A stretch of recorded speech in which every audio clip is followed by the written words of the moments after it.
तो पिछले सेशन में हब और स्विच ब्रिज का फंक्शन आपको क्लियर हो गया होगा।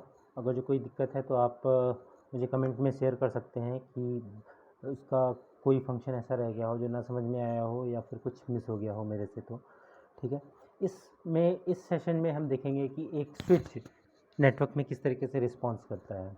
ठीक है, तो स्विच जो है वो हमारा हब और ब्रिज से ज़्यादा इंटेलिजेंट डिवाइस है और वो बेसिकली हब और ब्रिज का कॉम्बिनेशन है। हब और ब्रिज का कॉम्बिनेशन इन सेंस मैं क्यों कह रहा हूँ इसको, क्योंकि ब्रिज में केवल 2 पीसी कनेक्ट कर पा रहे थे हम। हब में हम ज़्यादा पीसीज को कनेक्ट कर पा रहे थे, लेकिन ब्रिज में हम केवल 2 पीसीज को कनेक्ट कर पा रहे थे।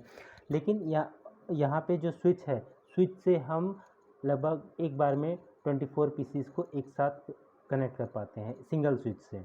ठीक है, अगर उससे ज़्यादा पीसी कनेक्ट हमें करना है तो हमें एक से ज़्यादा स्विचेस की ज़रूरत पड़ेगी। ठीक है, तो इसमें हमें क्या एडवांटेज मिलता है कि इसके जो 24 पोर्ट्स होते हैं, हर पोर्ट अपने अपने क्या नाम है कि नेटवर्क में जितने भी पीसीस कनेक्टेड होते हैं उन सब की मैक एड्रेस को अपने साथ कंटेन करता है, टेबल मेंटेन करता है जब तक कि स्विच पावर ऑन ऑफ नहीं हो जाता। और उसके बाद इनिशियल स्टेज में तो हमारा स्विच जो है वो ब्रॉडकास्ट करता है, यानी कि अगर जो ये पीसी हमारा दूसरे पीसी को कम्युनिकेट करना चाहता है तो उसको क्या करेगा कि मैसेज को ये स्विच जो है मैसेज को सारे पीसीज पे ब्रॉडकास्ट कर देगा। और उसके बाद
ठीक है, तो ये सारे पीसीज हमारे इस तरीके से कनेक्टेड हैं स्विच के इन पोर्टों से।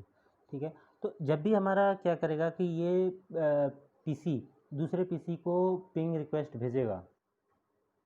ठीक है, तो वो क्या करेगा कि स्विच हम सबसे पहले तो ये इन्फॉर्मेशन स्टोर करेगा कि इस पोर्ट से जिस पोर्ट पे इसकी इन्फॉर्मेशन आ रही है उसका मैक एड्रेस क्या है। ठीक है, और फिर उस पैकेट को वो अपने बाकी के सभी पोर्टों पे सेंड कर देगा, ब्रॉडकास्ट कर देगा। ठीक है, और उसके बाद इस पीसी ने मान लो इस पीसी को पिंग रिक्वेस्ट भेजा है तो 1.6 पीसी उस पैकेट को एक्सेप्ट करेगा और बाकी सारे पीसी उस पैकेट को ड्रॉप कर देंगे। ठीक है, तो जब ये रिप्लाई करेगा तो स्विच को फिर से ये पता चल जाएगा कि पोर्ट 6/0 पे उसका मैक एड्रेस जो है वो ये है। ठीक है, तो इनिशियल स्टेज में अगर जो आप देखोगे तो इनेबल शो मैक एड्रेस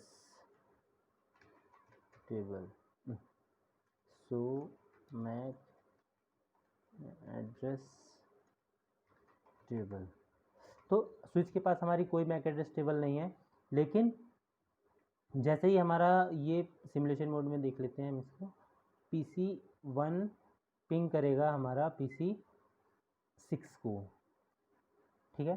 तो हमारा मैसेज पहुंचेगा, 2 पैकेट कर दिए क्या मैंने एक साथ, अच्छा, पहुंचा स्विच के पास। अब देखो स्विच के पास हमारी कोई इन्फॉर्मेशन है क्या, सो मैक एड्रेस टेबल, देखो 2 पैकेट गलती से आ गए थे इसके पास, तो इसके पास 2 मैक एड्रेस तो आ गए, ठीक है, कि फास्ट इथरनेट 0/2 पे और 0/1 पे, ठीक है। 0/1 का मैक एड्रेस ये है और 0/2 का मैक एड्रेस ये है। तो इसके पास ये 2 मैक एड्रेस की इन्फॉर्मेशन तो आ गई। अब क्या करेगा ये पीसी, इन दोनों पैकेट्स को बाकी के 4 पोर्टों पे फॉरवर्ड कर देगा। मतलब कि जो इसका मैक एड्रेस आया था वो इसको भेज दिया, जो इसका मैक एड्रेस आया था वो इसको, यानी कि 5 पोर्टों पे उसने भेज दिया, ठीक है। तो ये सारे मैक एड्रेस गए हमारे इनके पास, पीसीस के पास। अब जिसके पास वो इन्फॉर्मेशन थी, ठीक है, देखो इसके लिए कोई रिक्वेस्ट नहीं आया था, इसने अपने डेटाबेस में चेक किया कि इस पैकेट में जो इन्फॉर्मेशन चाहिए थी वो क्या चाहिए थी, कि इसको डेस्टिनेशन चाहिए क्या 1.6, ठीक है, लेकिन इसका एड्रेस क्या है 1.4, तो इसने इस पैकेट को ड्रॉप कर दिया। इस तरीके से इन सारे पीसीज ने पैकेट्स को ड्रॉप कर दिया, लेकिन इस पैकेट ने क्या देखा कि इसमें 1.1 ने रिक्वेस्ट भेजी है 1.6 के लिए, और मेरे पास वो मैं जो हूँ 1.6 हूँ, तो मैं इस मैसेज का रिप्लाई करूँगा।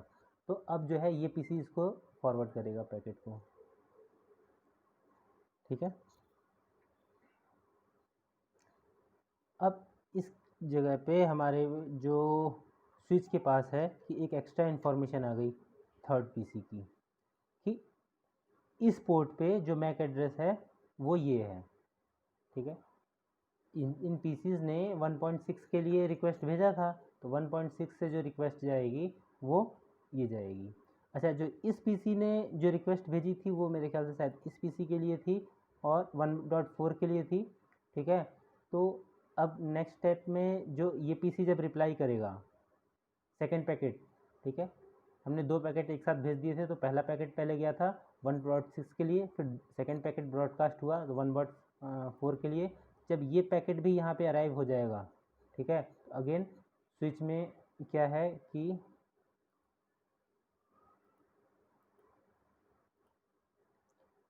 स्विच के पास 4 मैक एड्रेसेस जो है वो आ जाएंगे। देखो 1.5 का मैक एड्रेस भी अब इसके पास आ गया। इस तरीके से हमारे पास स्विच के पास 4 मैक एड्रेस की इंफॉर्मेशन आ गई है ना। और अब इसको मैं ख़त्म कर देता हूँ, इसको डिलीट मारो। अब एक नया पैकेट जनरेट करते हैं यहाँ से यहाँ के लिए। 1.1 दोबारा से 1.6 को पैकेट पिंग कर रहा है, तो अब इस केस में क्या होगा कि पैकेट हमारा दूसरे पोर्ट पे फॉरवर्ड ना करके डायरेक्ट 1.6 को ही फॉरवर्ड करेगा वो, ठीक है। इस तरीके से हमारा बैंडविड्थ में जो एक्स्ट्रा पैकेट सेंड हो रहे थे, जो एक्स्ट्रा बैंडविड्थ यूटिलाइज हो रही थी, वो हमारी नहीं होती है। पैकेट के कोलिजन होने के चांसेस जो हैं वो कम हो जाते हैं या ख़त्म हो जाते हैं। अच्छा, ये तो दूसरी चीज़ हो गई। अब देखो क्या नाम है कि अगर जो यही पीसी हमारा इस पीसी को कम्युनिकेट करना चाहता है तो क्या होगा, गया। अब इसकी इन्फॉर्मेशन तो है नहीं, लेकिन स्विच को ये भी पता है कि मेरे जो बाकी के 4 पोर्ट हैं, अभी स्विच के पास क्या क्या इन्फॉर्मेशन है कि मेरे पास 4 मैक एड्रेस है, ठीक है। इसको ये पता है कि फला फला पोर्ट पे तो ये मैक एड्रेस है और ये आईपी एड्रेस है,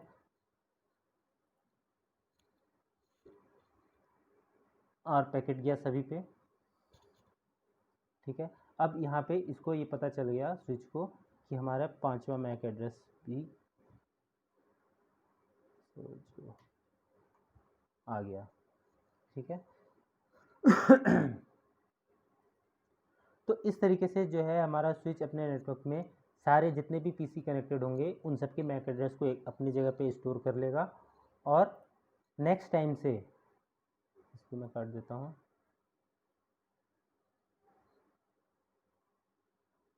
वीडियो को डिलीट मारा, आ जाओ सिमुलेशन में। अब नेक्स्ट टाइम से ये PC 192.168.1.4, ठीक है। अगर जो मैं 1 डॉट इस यहाँ से मैंने 6 को किया था, लेकिन अब यहाँ से 1 डॉट इस को भी करूँगा तो भी हमारा पैकेट जो है वो क्या होगा,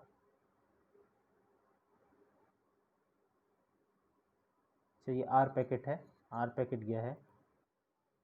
उसके बाद फिर ये अब जो भी कम्युनिकेशन होगा वो हमारा क्या होगा, 4 के साथ डायरेक्ट होगा।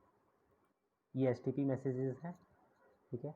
तो आई होप स्विच का फंक्शन इस तरीके से आपको क्लियर हो गया होगा कि स्विच अपना किस तरीके से मैक एड्रेस टेबल को बिल्ड करता है, ठीक है। तो ये बेसिक डिफरेंस है हमारा स्विच, हब और ब्रिज में। ब्रिज जो है वो हब से ज़्यादा इंटेलिजेंट डिवाइसेस है और वो एक नेटवर्क को सेपरेट कर देता है। जैसे मैंने क्या दिखाया था उस समय कि